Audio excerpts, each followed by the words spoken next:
Forward by Faith podcast. I'm your host, Pastor Ken Wojnarowski, and today we have a special episode. No, it's not a main episode of season 2. No, it's not a Worship Matters episode.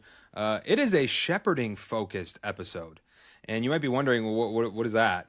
Today, we are going to be talking to the founder, creator, designer of Shepherding Tools, which is a wonderful platform to help churches shepherd their flock well.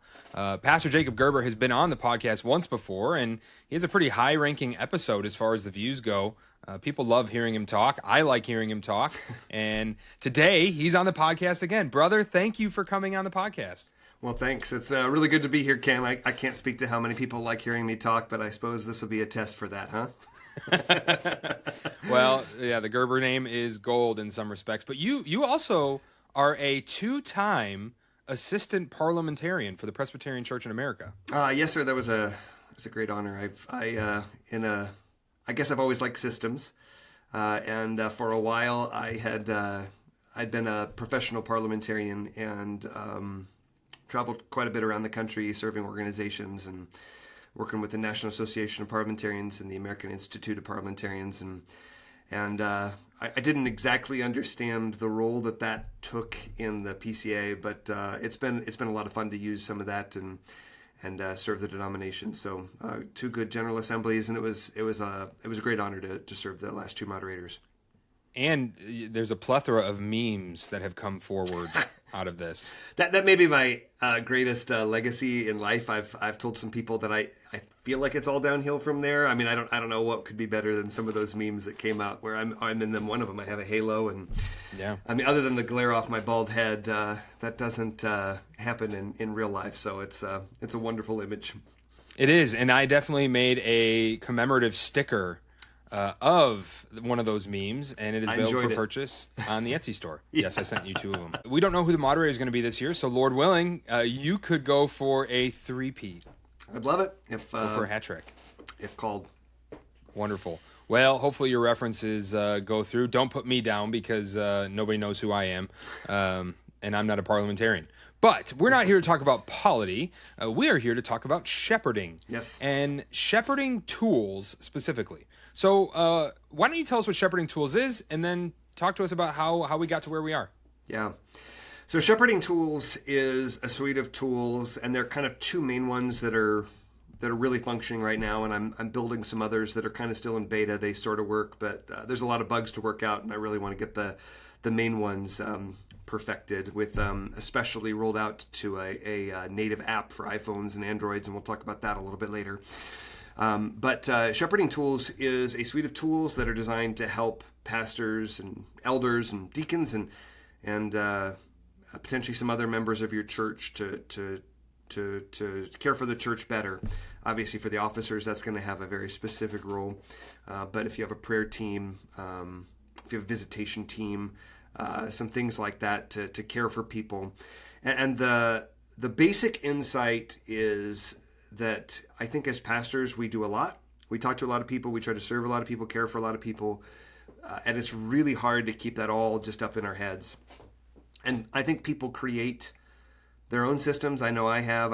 Talking to other people, it's kind of interesting to share. You'll see on Twitter or on blog articles about how people organize that work. Well, we talked about one of your systems of one of your elders was a Post-it note system. Yep. One of my elders had been, before using this, had a very elaborate system of Post-it notes, and so he was trying to keep track of it there. But I don't know if you've seen this book, The Elder and His Work by David Dixon. But I was reminded there's a preface by George Kennedy McFarland and Philip Graham Ryken. And one of the things it talks about in the preface is how important David Dixon was a Presbyterian elder in the 19th century Scotland, I think. But it talks about just how important it is to have a system. And it says what's crucial for, it is on page 20 and 21, what's crucial for the elders to exercise spiritual oversight of the people and their congregation, being sensitive to the special needs of the people most directly under their spiritual care. To that end, every session needs to develop and implement a workable plan for shepherding its congregation. In order for people to receive the spiritual care they need, the pastoral burden must be shared in a systematic way. Yeah, definitely. And I think that's also kind of an emphasis of the shepherd leader. Just having a system for elders, especially to be checking in with their people. Yeah, I think the shepherd leader is a book that all elders should read, all pastors especially, but pastors and elders should read, and deacons too. Even though it's primarily geared towards elders, deacons can learn about how a shepherd is to function, Yeah. and that whole know, grow, feed, protect, right? Being an elder in a church is not just having authority and making decisions. Right. It's far bigger than that. Yeah, it's being close enough. I forget who exactly coined this, but the shepherd should smell like the sheep. We need to be close. It's going to mean getting messy and dirty a lot of times. Sometimes they bite.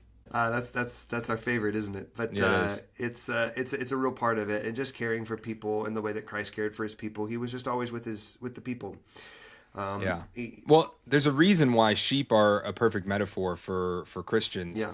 And for church members, because sheep, and I'm going to be very careful how I say this, are not smart creatures. No. And we are not smart creatures. And I remember there's a video of a farmer or a shepherd, shepherd, pulling a sheep that's stuck in a hole, pulling the sheep out. the best. And the sheep shakes its head, runs 5 feet, and then dives right back into the hole. Yeah, right? I think that got shared pretty widely on Twitter when I saw it. Every pastor was like, yes, this is exactly the work that we do. And let's be honest, I had a pastor in my former presbytery who said before we were shepherds, we were sheep. And we do the same kinds of things. And so We do. It's important to have that ongoing oversight, but it's hard to kind of keep all that in our heads. It's hard to remember. I may remember aspects of a conversation with somebody, but when it comes time to talk to them next time, I might have forgotten details that were important to them.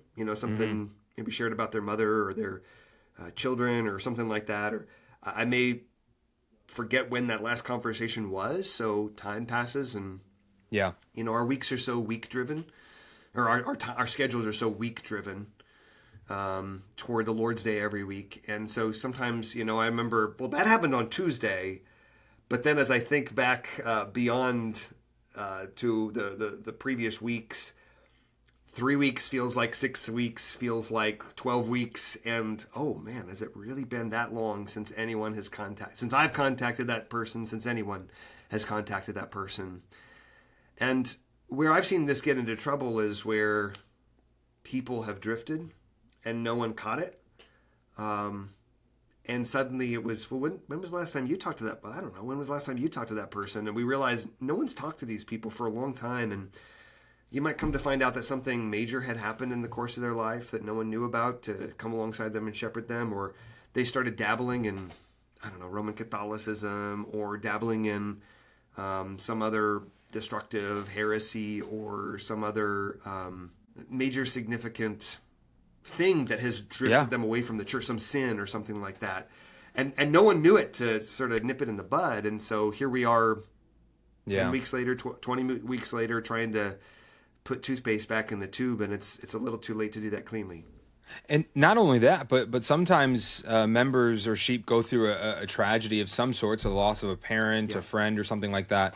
And they'll leave the church after not going for weeks, or they haven't been seen. And one of the things they'll say is, I never received a call from an elder, or I never received a call from the pastor. Mm-hmm. And now in some of those cases, it's a failure of the shepherd that didn't do anything. Sometimes the pastor or elders didn't even know that they lost someone close to them because they weren't told, or the person didn't tell them. But these are the kinds of things that come out with a simple phone call. Or one person knew about it and it didn't get shared with other people. There you go. So there wasn't a system for communicating that. So my background, I have a couple of issues that have kind of fueled why to spend so much time creating this. And this is something I've been working on since about 2020 in earnest. Early on in my ministry, right out of seminary, I was a bivocational pastor. So I served as an assistant pastor, kind of part-time on the side. But where I earned money to support my family was through a startup marketing company. It was a B2B company, a business-to-business company, so we didn't sell to direct consumers. We sold to businesses. And I learned in seeing some of the tools that our company used to try to promote our business, and some of the ways that we marketed what we were doing to other businesses. There's a lot of money in building tools for businesses, because businesses know that if you can get the right tool, you can dramatically increase your profit. So they'll spend a lot of money over here if the return can be that much greater. You put a quarter in over here, you get $1 out, you'll do that all day long. But what I realized is, because that's not how churches operate. We're called, according to the commission and mandate of King Jesus, because there's not that financial incentive, the tools just don't exist. And so as a pastor, there are some tools for operational things like the church management softwares that help you organize your roles and stuff like that. That's enough of a pain point that churches are willing to pay for that, and people have developed that.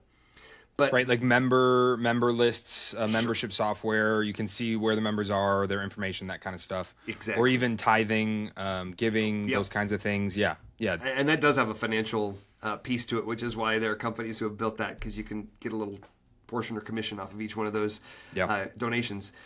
But for shepherding, pastors kind of do it themselves. It seems to have worked for 2,000, longer than that, 1,600 years or 3,600 years if you want to go all the way to the time of Moses or something like that, shepherding Israel. But you don't have those kinds of tools that help pastors to do their jobs better, to organize this, to systematize this, to help share information. And so a lot of haphazard, ad hoc systems have been formed. There are text threads that sessions, text back and forth, emails, group emails. People try to have some reports at session meetings, and some of that gets out, some of it doesn't. But there's not a real good system for long term. Again, individuals might keep Post-it notes or your personal diary or whatever it is, but there's not a good system. Spreadsheets. I know some churches use spreadsheets and try to manage it that way, but there's not a good functional system that makes it easy to keep track of where you are, Right. to share that information, and then to help you plan who you need to proactively reach out to next. And that was the gap that I was trying to fill. Proactive versus reactive. Well, just all of that, from beginning to end. So in 2020, I started building a very basic system. Spreadsheet, right? Well, it was powered. The spreadsheet was kind of the database, and it had sort of a graphical user interface that you could click and select the date for individual people, and it showed green if it had been in the last 30 days, and yellow if it had been in the last 60 days, and orange if it had been in the last 90 days, and red if it had been more than 90 days. And so our session could kind of coordinate, and that sort of eliminated the issue of, has no one really talked to this person for 6 months, Yeah, you could just review it each meeting and see if there's any red or see if there's any orange or whatever. Exactly. And we got statistics of, in terms of the shepherding groups or the shepherding districts, who was keeping up on theirs and who wasn't. And that was helpful. It was super helpful. I think it took what we were doing to a new level. But it was pretty rudimentary. You couldn't leave comments. It wasn't secure, which we didn't really care about that much because it was just names and dates. It didn't really share any sensitive shepherding information. But there was no security behind it, no logins. It was the best that I could do with my skills and the technology at the time. Fast forward, I took a new call last year in 2025. And while I was there, that old system couldn't be ported over because it was very custom built for that other church. So I dealt with that, or I tried to do without it for a while. I used a really clunky system that, was Windows 95 interface and didn't keep maybe track of XP. Maybe, jury's out. But it wasn't great. It wasn't great, but it did good at the management side of membership information, tithing, giving, that kind of stuff. Yeah. It had that notation software, but there were so many clicks. You had to hit so many buttons. Yeah. You had to do so many drop downs. It just was tedious. It was awful to log one contact. But and seeing it, like seeing it. You have to. It's 6 clicks to get information about any other person. So I have to click 6 times into anyone to see when was the last time I contacted them. The other the elders, report feature was pretty rudimentary as well. The other elders weren't contributing to that, so I didn't know when they had contacted them. just a lot of lack of insight and visibility. A tool for it, but not a great tool. And a hard learning curve, really, yeah. I would say. Yeah. It was difficult. Use it, didn't like it. But you had to use it, and now this has driven you to create something better. Yeah, for sure. Yeah. And so that's where the modern shepherding tools software has come from. I rebuilt it from the ground up. It's much more sophisticated. It's built for other churches to use, and we have several churches who are on this right now since its inception and have been beta testing it, giving me a lot of feedback of bugs to fix or new features to add. And so it's a really powerful tool that helps. And really right now, I think the two biggest things it helps is to track shepherding contacts with people and how well you're sort of overseeing the whole church. And then also to marry that over into the prayer side, to take, conversations you have with people and to take prayer requests that you get from that and to put that in a system that alerts you and your other elders about what to pray for and to split that up over days so you kind of have a system that you don't have to think about or manage on your own for prayer. And it's a really powerful thing. So let me share my screen here and you can kind of see. Let's get into it. Yeah, so let me see. Here we go. So here we have the system itself, shepherding tools, and if you go here, you can look at a lot of different information about the different tools, and you can learn about our security. By the way, security is incredibly important. Make sure you understand where this kind of data is going to be stored, because it's not just names and dates. If you're storing notes and stuff like that, that is a ripe opportunity for people to destroy people's lives if that got into the wrong hands. So we've done tremendous amount of work to get security up to top notch there. Some documentation, some articles there, but I want to show the sign in page. Okay. Now, one of the things you can do is you can take.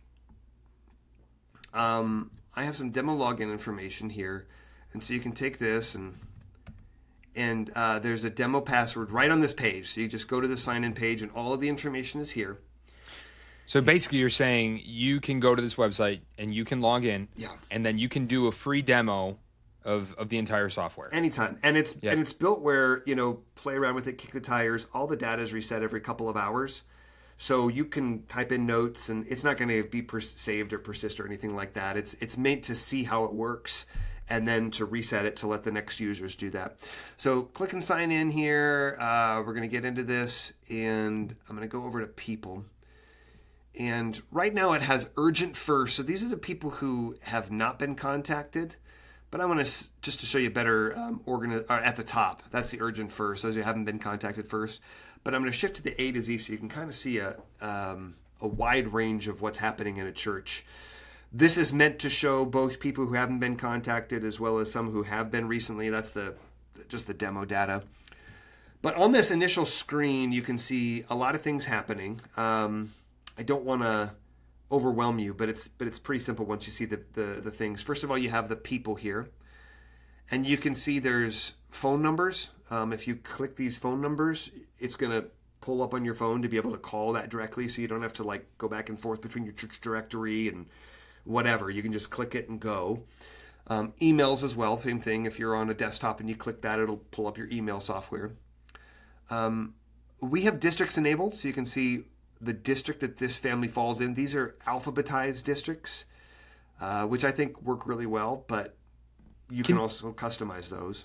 Let's briefly just take a pause and just kind of maybe explain the district model, because I think there are a lot of churches out there that don't understand the word district. Sure. And so I think another word for that would be like a shepherding group or a care group. Yep. But what's the point of having a district or a care group for an elder? There is a long article on the blog that I just published this week that has a lot more information about what they do, how to set them up. But to give a high-level view, the idea of a district, this used to be geographical, as I understand the history, especially in the Dutch Reformed circles. They'd split up the town. Yep, exactly. And so different elders would have oversight, direct oversight, and they would, not like a bishop, but as sort of the first layer. You think of Exodus 18, the wisdom of Jethro, to say not everything should just go straight to Moses. And in a church, not everything should just go to the pastor or even just to the session. Ultimately, the session has oversight over the church, not just the pastor alone, but the whole session acting jointly. But it helps to have individuals of good character, and again, these are the elders, who are set over smaller groups of people. And these elders are going to have, they're going to be the first to contact people. This is everything from, we're in Illinois, so if there's a snow cancellation, to make sure that every person they're personally contacted, hey, the snow's, we canceled church because of snow, so don't come. To be fair, we had a foot of snow this past winter down here in Charlotte. Okay, well, unheard of. We had to cancel church, which is silly. Anyways. Yeah, I lived in Birmingham for seminary, and one time there was a dusting out, and I had somebody, a dear brother, I love this guy, and he's like, I was supposed to teach Sunday school that day, and he called me, he's like, if you can't make it here, let me know and I'll take over teaching Sunday school, because he lived closer to the church. And I'm like, it's a dust, like, yeah. Anyway, not a big deal. Anyways, but the other piece is just to do those regular checkups, and again, that's what that Shepherd Leader book talks a lot about, is having the elders assigned to different groups, so shepherding groups or districts, where they're doing a lot of the direct check-ins and making sure regularly that those people are doing well, that there's nothing going on or drifting or big issues that are coming up. Well, right, because it's often that just, hey, how you doing phone call that can really just pull up some amazing things, right? It's been a really hard week because my mom lost a friend who was dear to her, and I've been counseling her on the phone. Yeah. And that stuff is not going to come out just off the cuff. But when an elder calls and says, hey, how are you really doing? Yeah. That is a small little net that's going to pull up a really big fish. Yeah, or one of my favorite questions is just simply, how can I pray for you? How can I be praying for you? Yes. Because you might be in a long conversation with somebody, and it's just sort of going, and they're talking about sports, and they're talking about, something exciting in their job or something. I don't know. Which is all good. Yeah, all good. And then you say, how can I pray for you? And suddenly this whole chasm opens up, and you realize there's dealing with something massive, and they've just been riding at surface level, but that just sort of opened up what's really going on in their lives. So that's one of my favorite. I try to, that's kind of actually how I classify the difference between just chit chat with someone versus an actual shepherding contact that I'd log here, is if I ask that question, because that'll, maybe there's nothing and I've checked and that's great, but that's typically what opens up if there is actually something there. So those districts are organized, different elders are assigned to them. You sort of figure out how many people you have in your church, you divide it up, make sure that each elder has roughly the same amount. And then I think as a bonus, it helps to pair a deacon with an elder. Yeah. If someone goes into the hospital, they might have, bills to pay. Their grass might need cut. There's a lot of physical things that go on that deacons are primed to help with or to organize getting help for. But at the same time, the elders need to be there and to be shepherding and to be, reading scripture and praying with people.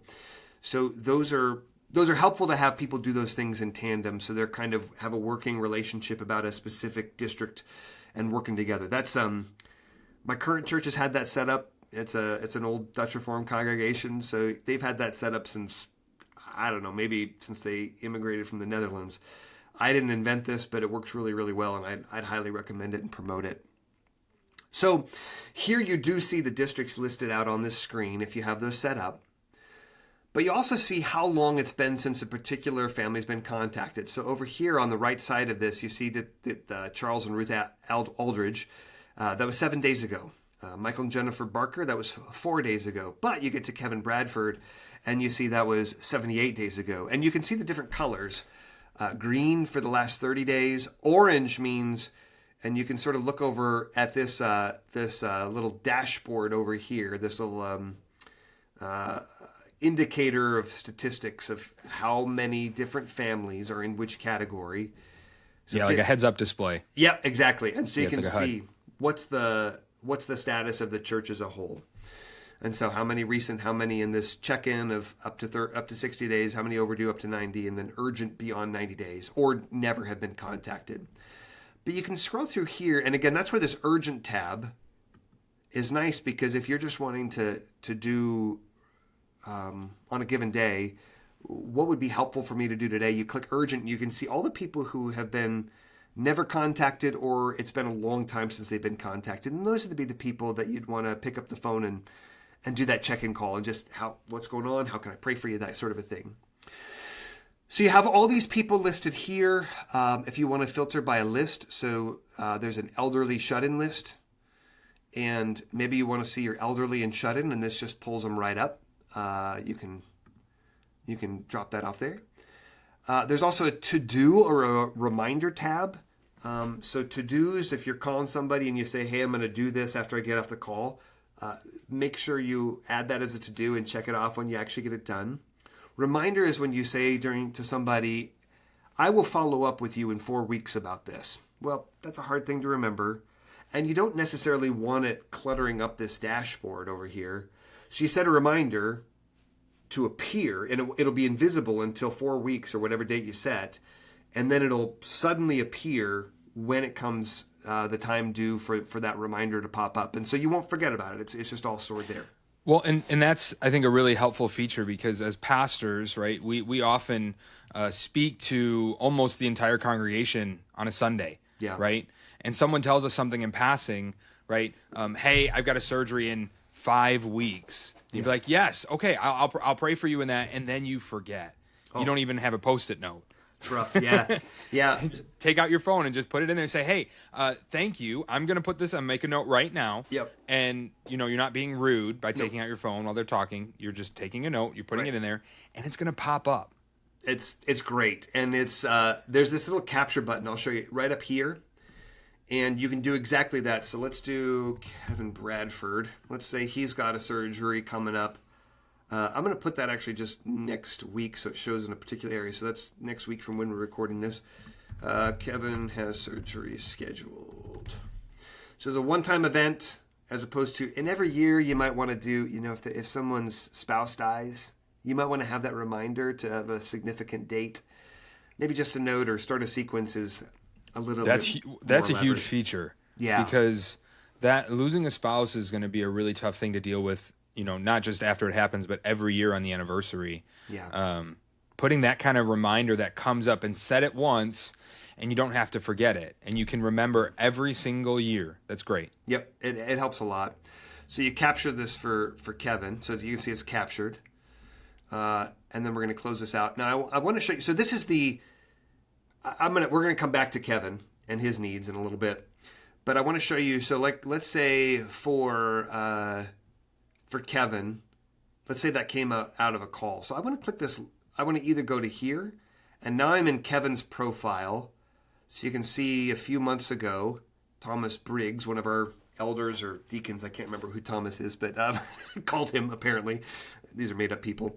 And so I want to actually go to log a contact. And so I called him today. I'm Andrew Mitchell right there. And so this is today, but if it wasn't today, maybe I'm just catching up from let's say it was yesterday I called him. So I can adjust the date there. It was a phone call. And call with Kevin. Now, maybe this surgery is cancer and he doesn't want a whole lot of people to know, so I'm going to put a private note. So Kevin told me that he has cancer surgery next Monday. Does not want people to know. So now I've got this here, and maybe I want to share this with the elders. He said it was fine if I shared it with the elders, so I moved it from only me, where literally I'm the only one who can see this private note. Everyone would see call with Kevin, but no one else would see this private note here. But maybe it's pastors and elders, or maybe he wants the deacons to know as well. Maybe he has, he asked if the deacons could help feed his cats, That's a real need that deacons might need to do, if this is an older gentleman or something like that. And so I'm going to notify pastor and district elders. So this is going to send an email, or when I'm about to launch a beta version of a mobile app. it'll show up as a push notification on your phone if you get notified for something like this. And I think, honestly, just a quick, Yeah. this would be helpful for people to know. It's not just, it's a web-based app right now. So you can use it on your computer like we're doing right now, or you can use it on your phone. It's going to look the same no matter whether you're on PC, whether you're on Mac. And it's just going to be a website. And right now, notifications go to your email. But what you're saying is that you'll also have the native app function, so the push notifications will come to your phone too. Yep, and I've tested that. I was actually working on that yesterday, nailing that down, and they work. It's kind of interesting to do that. So maybe you're also going to add a prayer request. So pray for Kevin's cancer surgery. And I'm going to say this is urgent. And what urgent does is it makes sure it's brought to the top of a prayer list. And it's done every day for anyone who has access to it. So again, I can choose the whole congregation, or I can choose all officers. So this is going to be the pastors, elders, and deacons together. And I'm going to add that. And now it's urgent and it's there. And so I'm going to save that contact. So first of all, you can see the public note here. You can see the private note, and it's the color coding tells you who it's for. But maybe actually he calls me and says, please don't tell the deacons for whatever reason. I can go back in here and change. So now it's only pastors and elders, and hopefully no one saw it. But actually, talking to him, I tell him, no, the deacons are good. They're wonderful men, and so he stays it. So I can edit that, and it's right there. One feature, you can also copy this, and that little link will send you a specific. I'm going to paste this in here. Actually, I'm going to go to the people thing here, and now I'm going to paste in that link that I just copied, and it brings me directly to this note. So you can say, hey, I just talked to Kevin. Here's the information. You can copy and send a direct link to the notes you add here. So what we've seen there is sort of the reactive of, I have done this. This is the information. I've added a prayer request. What I want to come over next to is this assistant feature. Not everybody needs to have this. If you don't have this assistant feature set up, that's fine. You'll see this page, the dashboard page. But if you go over to the assistant, the assistant's goal is to help proactively look through the list, particularly of people that you or others have not contacted recently, and prepare you a week in advance, and to help you set goals of, hey, I want to reach through my congregation in a quarter. I want to reach through my congregation in 6 months. I want to reach through my congregation in a month, depending on the size of your congregation. Or maybe if you're an elder or deacon, I want to talk to my district every month or every 2 months. And hey, this week, if you want to reach that goal, it'll divide it up. You need to contact this many families this week. And so you can just go through and, okay, I'm going through my list, and David, I called him today. So just nothing was big, so I'm just going to mark that I called him. And great, that's marked there. And so now you've gotten David logged off, and now you got the rest of your list here. But I also want to come here, and you can see this coming up. And you've got some things to follow up about certain things, and maybe your to-do list, which is marked, that thing there. But if you come down, notice right here, coming up on August 3rd, is Kevin Bradford's surgery. So, just yesterday, I was talking to, there was somebody in our evening services who has been praying for a couple of weeks for a family member who has a surgery coming up. And so and the date, and I had captured that. And yesterday, today's the day of the actual surgery, so I was praying for her again this morning. But yesterday I called the individual from our congregation. I don't know the family member, but just was able to pray with her and talk with her about the situation going forward, getting an update. And that's because it was on this screen. I was able to see it here coming up, that this surgery is coming up, and it hadn't slipped off my radar. I'm looking at this every day, and now I'm able to really care for people just in time, right when they need it, and to make sure that doesn't fall off my radar. Yeah, it's a beautiful thing. The pastoral assistant is what we would call a game changer.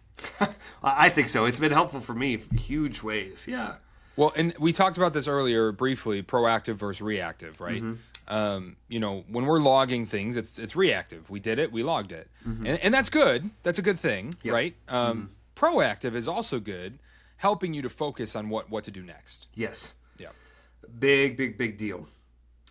So this is just it's a system to help you do that, the reactive. And again, that's really helpful. I have some extended counseling sessions with certain people. And so each week we get a little bit further, it feels like, and I take good notes in those private notes, make sure they're not available to anyone in the system, but only to me. I mark some significant findings, maybe some areas that were aha moments or kind of breakthroughs or significant disclosures the other person gave. I write down any homework that I assign them, because in the past I had told people, hey, between now and our next meeting, do this. And by the time that next meeting rolled around, I couldn't remember what I had asked them to do. And so stuff they didn't remember, I didn't remember, we moved on. That's not good. And the third thing is just any particular, sometimes I'll write, next time, start with talking about this. And so now each session can kind of pick up where the last one left off. And it's not that I'm trying to remember these things, it's just hard to. So that reactive is helpful, but then you get that all the way to the proactive planning and trying to make sure that you have reminders of things and even thinking beyond the people you know about who have needs, but also who are the people that have been quiet that I haven't reached out to for a while, and check in on them. It's been a game changer for me pastorally to just be in that much closer contact. Yeah, and one of the things I think is very easy for us is we think we know what's going on in people's lives, right? You see so-and-so every Sunday. As an elder, I'm doing my due diligence and just checking in each Sunday, and everything's always kind of just fine. And we think we know what people are going through. Yeah. And it's not until we start asking those significant questions, like, first off, can I pray for you, that we start to really see things coming out. But one of the reasons why adequate shepherding in this way is so important is because it's very rare that every single person in your congregation is actually doing well. Right. Most of us are actually not doing well. Even us that say, hey, yeah, everything's actually fine, that person actually also has chronic pain. They just don't want to complain about it. Yeah. Yeah. There's so much going on underneath the surface. There are some squeaky wheels that I think every pastor knows who, something, I stubbed my toe, call the pastor. But there's also a lot of people who are very quiet. And that's, I want to care for people and all the needs they have as best I can. But those quiet people can slip through the cracks, and you don't know about it until maybe some big things have actually snowballed. Another important aspect, now this is not enabled, but I want to show you just quickly. If I go to admin and I go to the users and I go to Andrew Mitchell, I want to add the activity feed. Pretty easy to add this permission, and you'll see as soon as I add it, it pops up here. This activity feed is really, really nice. Yeah. Because I use it to scroll through and figure out what's happening in the life of people. So I go through here and I'm able to see just even the people I'm not contacting, but our elders and deacons are contacting, what's going on in their lives, and I can see those notes. I had, a couple weeks ago, a deacon had just been diligently making his calls and called somebody and happened to find out that this person's in the hospital. Again, one of those quiet families that they don't complain about much. Yeah. Yeah. And I was scrolling through the activity feed and saw this, and oh my! And so got the elder and me involved, and we started reaching out to this person. I visited her in the hospital the next day, and there you go. And again, I would have missed that because we're the last people to know sometimes about those things. Well, and I'm looking at our activity feed right now, and I just noticed here that one of my elders logged. He sent a text to someone. Updating him on his kidney stone process, right? Like, oh, he has a kidney stone. Oh, maybe now that I see that, I can now go up and follow after that too. Yeah, and pray. Yeah, and pray. Yeah, yeah. It's just that kind of coordination. Again, it's not just that. Again, with these districts, it's not that you're dividing people up into silos. You alone are shepherding these people. You're going to be the front line, the first point of contact, right? And then your job is then to share it with the rest of us. And this is kind of an easy way when I have the ability to log in and check, ruling elders and deacons without their jobs, when they have the ability to log in and check, they can see what's happening with people in a district. Yeah, and we talked about districts earlier. It's important that we understand the pastor doesn't have a district. The pastor is to be over the whole flock and caring for everyone, while the under shepherds, the elders, are going out and doing the actual care. The pastor's also doing actual care. Mm-hmm. But this is like that whole Moses and the elders model that really works out well, especially if you have multiple pastors who can help care. But there's a lot going on there. Some of those dynamics are going to be dependent on your church size. I was at a smaller church, and I actually did have a group, but it was the elders and their families. Yeah, there you go. And that was okay. I'm now at a little bit larger church where it makes much better sense to have those elders just folded in alphabetically with the districts. And then I do kind of help to oversee everybody. But I don't want to be I know there's debate about this, but I don't want to be the rancher that's hands off, that I'm sending other people to do this shepherding. Yeah, definitely not. But what this does is, this lets me kind of keep an oversight, that overseer, episkopos, vantage point to see everything that's happening, and then to get involved where there's like the big cases, the crisis cases, the cases that are difficult, that rise to high priority. So for me, I think every pastor has to kind of think what this looks like. But if there's anybody in the hospital, I'm there. I don't wait. I go. Just happened yesterday. Somebody was suddenly in the hospital, and I dropped what I was doing and went over to see them. But I rely on the ruling elders and deacons to do that, block and tackling, week to week, checking in on people as a whole. But when something comes up, then I insert myself and here I am, and let's do that ministry together. Right. And just because, and for elders, I know there's going to be some elders listening to this podcast. It's not that you are chained to your district only. Oh, yeah. Right? You have your own district that you're caring for, but you may have an elder who has a full-time day job. Yep. And cannot go to visit people in the hospital during the day. And so another elder can kind of say, hey, yeah, I can go visit, and I'll go visit them. And they can log that and do that. Everybody, your elders are going to be a wide variety of walks of life. And so it doesn't mean you have to be chained to your one district, right? You right. can help other elders in their districts. You can care. I remember when, at your church, there was a time when, an elder said, well, I'm friends with them. I've been friends with them for a while. They're not in my district, but I call them once a week. Mm-hmm. And that's okay. Oh, right? yeah. That's still shepherding. Yeah, for sure. And then I think then there's an opportunity sometimes, and even whether you're an elder who's friends with somebody and calling a particular family each week, or whether you're, some churches have disciple groups or small groups where they're like at my previous church, everyone in an elder's small group was in that elder's shepherding group. So it wasn't alphabetical, but they were in contact with them week to week. Or if it's outside your group and you just happen to know about it for whatever reason, here's an opportunity and an ability to log it and not be chained or siloed into your group, but to log it and let everyone else know, to get the district elder and deacon involved in ways that are appropriate and necessary. Yeah. So we looked at the activity report. We've seen how the people works. You can log contacts directly from the list there. You can see the recents, the check-ins, the overdues. You can click on all those and see.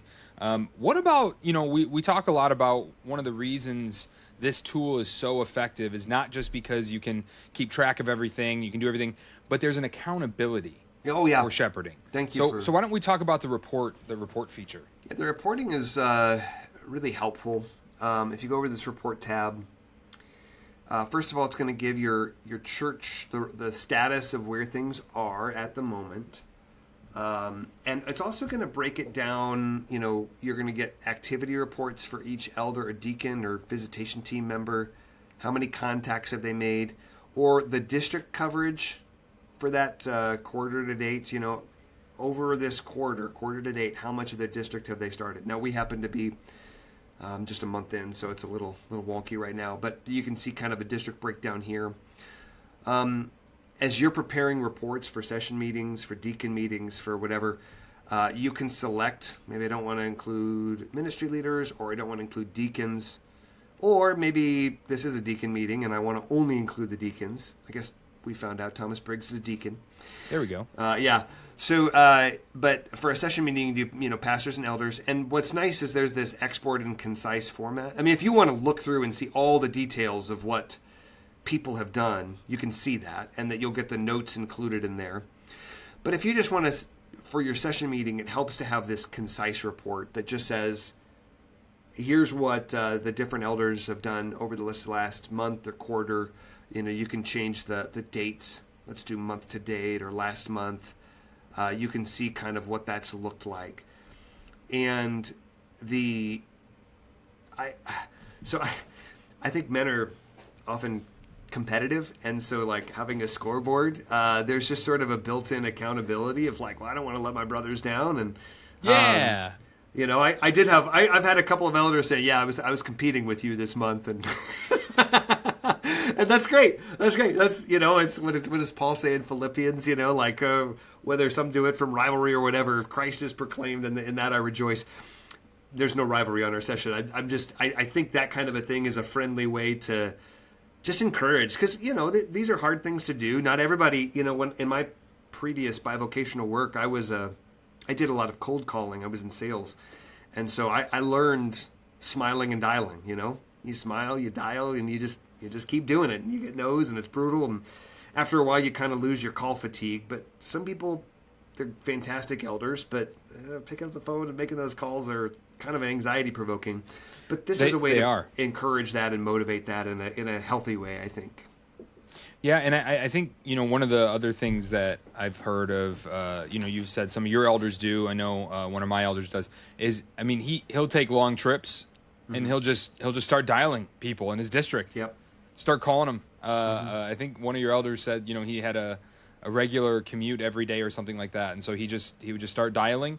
It was better than listening to the music on the radio. Yep. He just, redeeming that time, and that is an excellent way to shepherd your flock. Yeah. The only thing is you want to be sensitive to some people, especially older people. I had one lady criticize me because I was calling her when I was driving, when I had expansive time to just sit and talk on the phone, and she didn't think that was making a priority of her. So we had to know your people, but a lot of people love that. Like, yeah, if you're driving, give me a call, let's talk. So just be sensitive to people. There you go. Okay, so you're seeing all the different check-ins, the recents. Obviously, You're seeing the color coding, and you can filter this by day. You can filter this by month. You can print and export it as a PDF. Yep. Yeah, and then you can just put that in your session meeting packet or your deacon meeting packet. Yep. And I like this because I can essentially say, hey, so and so elder, I didn't see any check-ins with anybody this month. Yep. Did something happen? Like, are you okay? Were you in the hospital and you just didn't tell us? Which does happen even for elders. But no, it even at a soft level, just by including it in the packet, when they know that all their brothers are seeing that big goose egg, oh, I'm not doing that again next month. So it's helpful. I think that's most of Tracker. Can I show you the prayer tool as well? Yeah, let's do the other module here. So the drop down here, again, some of these are just in beta, but the prayer is the one that I want to really focus in on. There are prayer tasks and request. Did this carry over? Yeah, pray for Kevin's cancer surgery. You can see what we created in the tracker. Yeah. Kevin's cancer surgery, yep. that shows up over here, and it should show up here, but maybe it might show up tomorrow, the idea is. So anyway, so we have these requests, and you have it here, and you can add it to a list. There are some other features. I'm not going to go into them, but the big thing that I would emphasize is, in my mind, the prayer tool is what sort of brings our shepherding to its completion. Acts 6:4, but we will devote ourselves to prayer and to the ministry of the word. So you're doing that word ministry, not necessarily only in preaching, but also in, bringing the word to people as you're seeking the fruit of the preached word as you're, reading the Bible with somebody in a hospital visit, that kind of a thing. But now you're also praying for them. And as you're praying for them, so what this tool does is it divides your congregation. It's going to ask, so set your congregational frequency. So complete and end days. I want to pray for the whole congregation every 30 days, or I want to pray for 3 households a day. And you just click that, and this is part of the setup tool. It will just add, boom. Oh, there it is. There's Kevin and his urgent request that was added here, where now we're praying through the congregation, through their needs. And what you do is you're going through this as you just pray. I'm going to pray for Kevin. We've been talking about him, and I'm going to pray, and now that's checked off. And so you can go through your list and pray through all of these people and pray for some specific requests that people have. And then it'll say, all done for today. Now, what happens is the next day you're going to get a new list. It's going to generate it again. And if you're set up for emails, if you go to your settings and you send me a daily prayer email, and it'll default to your login email, but if you want a special email address for that, you can. You'll just get an email list every single day that has your prayer list. You put people on this. When you say, I will pray for you, you put people in Tracker and add the prayer request. And then when they come up on the congregational list, you're praying for them for that thing. And I know we have lots of good intentions to pray for people, and we say that. And I know for me, if I don't have a system, I'm just lying to them. And I hate that thought. So now I know it's going to come up as I pray for them. And if it's a specific need, I created lists in Tracker for acute shepherding needs and chronic shepherding needs. So if I have someone on an acute list, it's kind of like the urgent. It's set. That whole list is set to pray for people on the acute list every day. If they're on the chronic list, these are people that they have the issues that are ongoing, sin issues, health issues. They're dealing with some career questions, family issues, and I put them on that chronic list. And so now I have them prayed for once a week.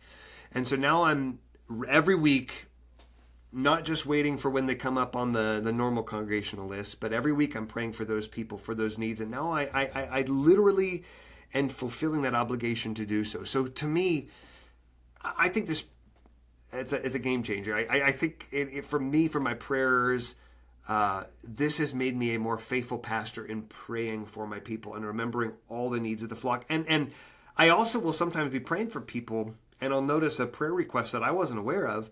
And, that's something a ruling elder had added in conversations with them. And now there's a communication and a sharing. And maybe it was just shared with pastors and elders, but it comes to me, and I'm able to pray for my people for those things. It's really helpful. Yeah, I mean, like you said, we like to use this word game changer. Is that 2 words? I'm not sure. We like to use that because it really completely changes how we shepherd and care for our people. Yeah. Right? Now, it's not just, a pastor who's been in a church for 20 years, like, oh, yeah, I've been checking in with them regularly. You can see 20 years of history all throughout your settings here. You can see how you've prayed for them, what you've prayed for them, what ups and downs the household has gone through. Mm-hmm. And this just helps you not only to quickly be able to review things so that you stay current on them, but just has a long-term view of how you shepherded and cared for a family. Yeah. And, this is not, we don't do this so that we can, put up numbers on the scoreboard for the world or get, trophies of most contacted person or most person. But we do this because it's first off, we're commanded to in Scripture by our God. And secondly, we do it for the glory of God. And third, we do it to care for people. Mm-hmm. Now, the thing we can do with this, and it's not a to boast, so to speak, but the elders and the deacons, the church, can say, we have a standard here that no one in our congregation goes more than 90 days without a meaningful contact. Mm-hmm. And that's important. Mm-hmm. Because when a prospective family is coming to look at the church and they say, well, so tell me about how the elders and the deacons kind of care for the congregation, you can easily say, we have a standard here. We will not go 90 days without a meaningful contact for a person. And you can adjust that setting in or the day setting in your settings there. Mm-hmm. And you can make that longer or shorter or whatever you need. But essentially, it's not only an accountability, but it's also a boast, a good boast of sorts, and saying that we hold to a standard of shepherding care here at this church. Mm-hmm. Yeah, I think, I don't know. I've had some people ask that. What does shepherding look like? And obviously, a tool like this is only as good as the actual shepherding care you're doing when you talk to them. Yeah. But I know that I've never, by God's grace, worked with a bad elder. I've never worked with somebody who didn't care about Christ and his people. What has happened, though, is good intentions don't always translate. Sometimes the expectations are not clear. Sometimes it's hard to know where you are in the process of trying to reach everybody. Or you don't know when the last time you had done certain things, and maybe your memory tricks you and you think it's been more recent than it actually has been. A system like this is really helpful to establish that and oversee that. Yes, I would agree. And this is, honestly, you and I have been talking about this for a long time now, because you and I both had a desire to do shepherding correctly, especially when, you weren't a solo pastor, but I was essentially a solo pastor, caring for, 400 or so person church. Trying to stay on top of everything is very difficult. And that's for 400 or so people. But imagine even for 100 people, it's hard to stay on top of people. And so having this, right, it is so useful. It really is, I'll say it again, one final time, a game changer. Yeah. Well, on that thought, I want to show just real quickly, I'm going to log out. And I want to show real quickly what this looks like. I'm going to share a different screen here to, to create an account. I want to show you how simple this is. Just really simple. So we're going to use the suggested presets. Harrisburg, PA, John Smith. John Smith, and we'll do, no, I actually have to do, I'm going to do let's do success at shepherdingtools.com. And then I'm going to do my super secret password here. I'm not going to do that password. I won't remember it. But click the thing. This is just a thing to make sure bots aren't signing up because we don't want that. Create a free account. There are, if you have more than 5 users, there are some costs, because I do have costs to maintain this and run this. But for smaller churches, for mission churches, I just had a mission church yesterday or the day before email and say, I really want to use this. Can I use this? Can we use this for free? And I said, I am delighted to give it to you. I'm planning a church. I said, Godspeed. I hope this aids you, brother. So I want this to be available to people, but I do. There are some costs for more users, because there are just some costs with running the emails and the servers and all that kind of stuff. But anyone can sign up, and you can have up to 5 users for free, and that's forever. So for smaller churches, that'll cover you forever. For other churches, you can at least get your feet wet and kind of see what that's going to look like.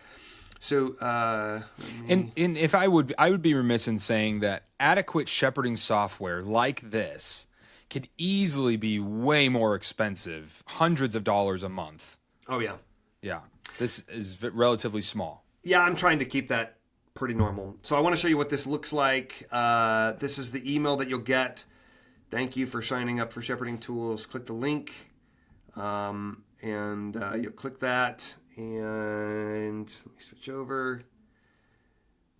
Let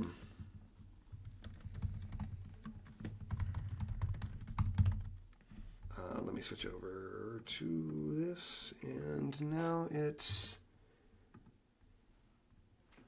All right, so now it says email verified, sign in below.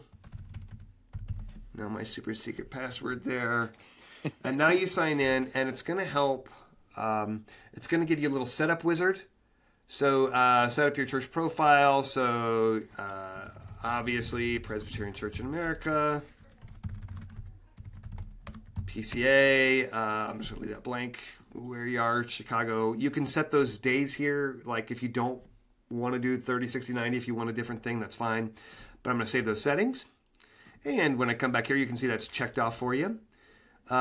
You can import your congregation. Now, if you have a spreadsheet, this is a really helpful tool. You drag it in here, and then you just say, hey, that's my first name column, that's my last name column, and it'll just figure this out for you. But I want to show you the church CMS integration. Our church uses Planning Center, so this is... I'm logged into Planning Center, and so it shows me as logged into Planning Center. It'll show my name there. And so I'm just going to do sync now, and this will take just a little bit. Well, we can keep talking, but you're going to see eventually everybody is imported, and I clicked one button because I was already logged in on this computer to Planning Center. It's that simple, and then you'll have everybody there up and running. And then, it's doing that. So it's super simple. I can, even on a phone, get this set up in just a handful of minutes. It's really simple. I'd encourage anyone. You can you can log in and play with the demo software, or you can actually just get started on your own church today. Right. And the demo software is good. I've used it. It's helpful. But to be able just to import everything, most churches already have some kind of membership software that can export a spreadsheet. You can upload that. You've got Planning Center. We have Breeze here and Breeze Management. And I believe you have a third one in there. Is there Elvanto. One? I built that one, but actually I don't have anybody to beta test it. If you use Elvanto, I would love to beta test that to make sure if I can get it set. I will work with you to get it set up, and then it'll work for everybody. And if you have I would imagine that would work the same if a church has a different software that you don't have there. You would be able to work with them and get them. Yeah. It just has to have a public. It's called API, so a connector. An API code. Yeah, and so if you have that, not every church management software does, but if yours does, I should be able to get something connected. And I'd love to work with you because if I can get it up for you, then it'll just work for everybody else. So that's a good system. Yeah, definitely. So that's the import. It's very easy to do. Yep. You're having trouble, you can hit the support button, and it'll send an email out to you. Yeah, to your support team. I'll while this is still syncing, because it just takes a while. Because there it is. Sync is done. So you can see that that's done, and it imported everybody from our church. I'm not going to click over because that's actual member data now. But if you click that support button, let me change to this. Share different screen. Contact support.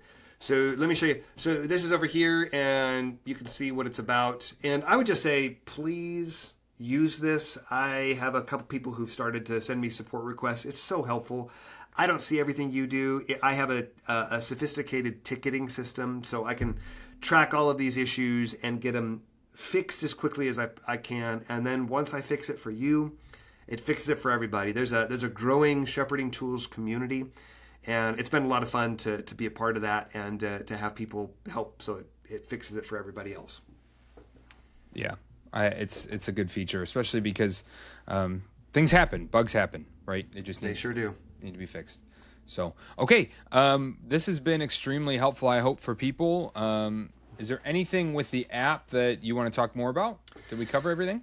Well, the only thing I will say is I am finalizing a beta version of native apps for iPhone and Android, and I hope to have this done and submitted to the various stores in the next day or two. By the time this publishes, they should be available, at least on beta testing. I need beta testers for Android users and iPhone users, and if you would like to help me with that, and again, just to be able to record anything that goes wrong so I can fix it for everybody, that's really, really helpful. I've done a lot of that on my own device and Android simulator, but I need help with other people, and so if you're interested, let me know, Jacob@shepherdingtools.com. And the web app will still be available even if you don't use the native app. Always, yeah. So, yeah. It's and so you can always use this in the browser on your phone, and it'll work just fine. So, and I think I want to address, there's probably some people out there who go, I don't know, I have some elders that are in their 70s, in their 80s, and I don't know that I can get them on this type of software. Just, it might be difficult. And I know you've kind of ran into that, but you have a couple elders that are up there in age, but have no problems using this software. Yeah, the guy who was using the sticky notes is in his 60s, and Just dear brother. He loves people so much. And when he saw this, at first he's like, well, I don't know, technology. But then he's like, I'm gonna figure this out. And this looks a little more organized. And so he said he sat down and clicked a couple of times, and he's our power user on this. He logs just so many contacts, and it's fantastic, and it works really well. And so it's not. I know older people have a harder time dealing with technological things than younger people. That's always been the case. However, a lot of old people use Facebook. This isn't that much harder than using Facebook.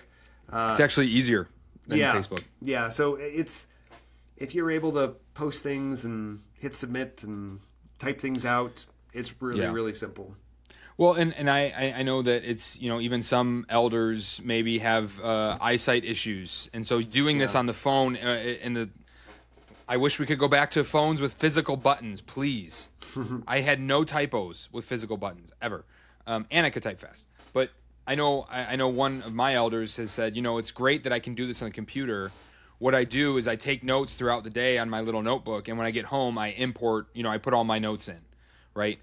The shepherding software here can be used however you want to use it, but the goal is not just, having statistics, but to be able to adequately shepherd your flock well, to be able to communicate with the rest of the session and the deacons and the pastors without having to have a physical conversation, right? About every single person, right? They can just kind of look at the record. Exactly. And I mean, it's amazing software. I love it. We've been testing it and using it. And the learning curve is super easy. Yeah, it's great. The other thing you can do as you're driving away is to do voice dictation. I do that a lot. If I leave a meeting, driving away, and I'll just, before I leave, I'll set it all up, and then I'll just, put my cursor in the private note or whatever where I do a lot of notes, and then I just hit the voice dictation and I can go. Right, because we don't want to be texting and driving. No, but definitely not. But you can call and drive, and just don't have your phone on your ear because that's illegal in most states now. Right. And then lastly, just want to let people know that we're going to be running a giveaway through King Sumo, and that will open up. Let's see here. That will open up August 3rd. So next Monday, that will open up, and we're going to be giving away, let's see, the Puritan Treasures for Today's set, a bunch of shepherding books, The Shepherd Leader, With a Shepherd's Heart by John Sidema, and there's a couple more that I have to look at. And we're going to pick, I think, 3 winners for that.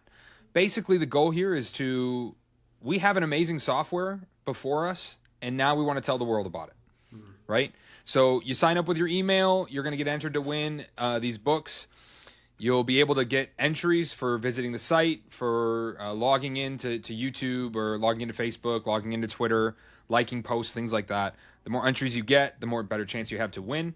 And these books will ship by the end of August, and you'll have them.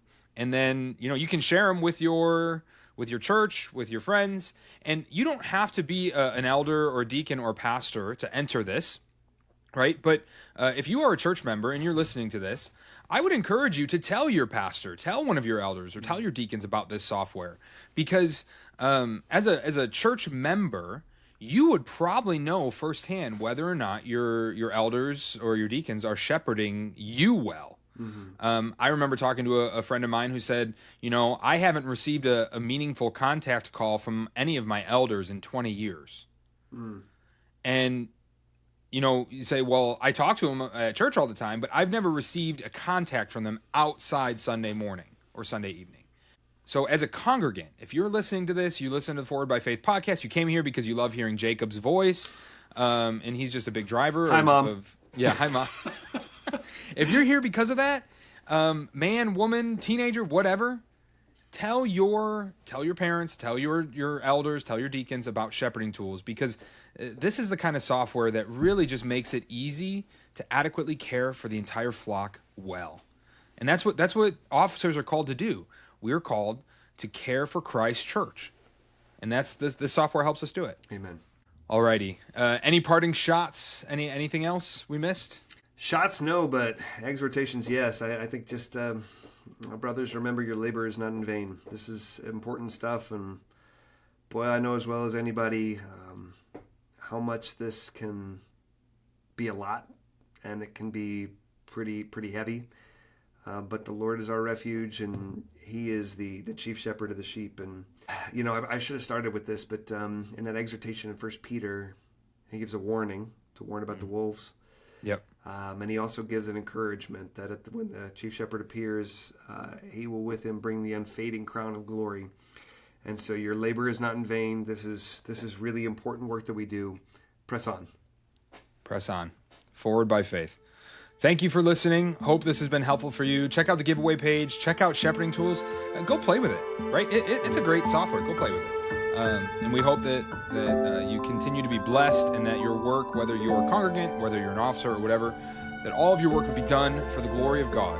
For that is our chief end, to glorify God so that one day we will enjoy Him forever. Have a great week.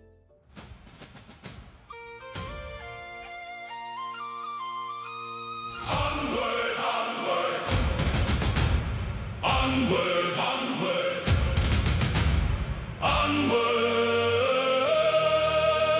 onward, go ye onward.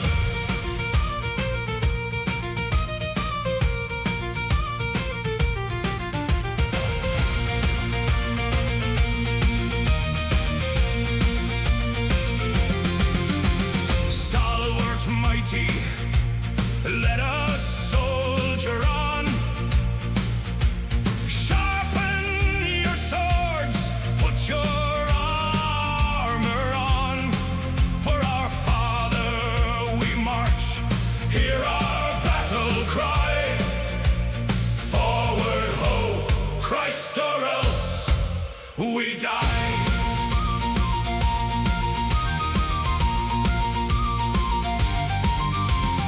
Brothers, sisters, army of the Lord, the church are we, one body to war. Christ our master, his banner we fly. Forward, ho, Christ, or else we die. Onward, onward, onward, onward, onward, onward, go ye onward.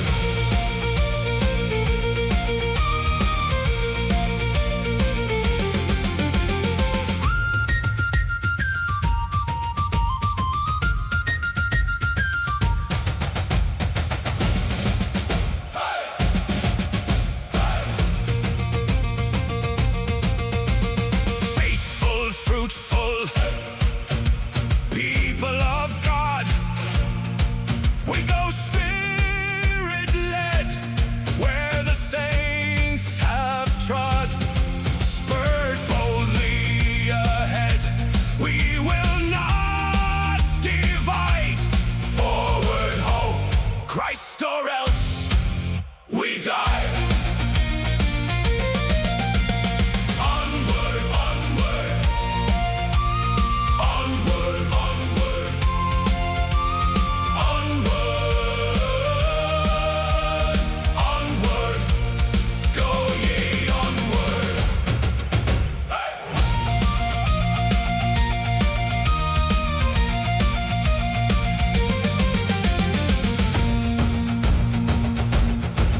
Rescued, redeemed, new creations are we, pushed forward by faith, grit in our teeth.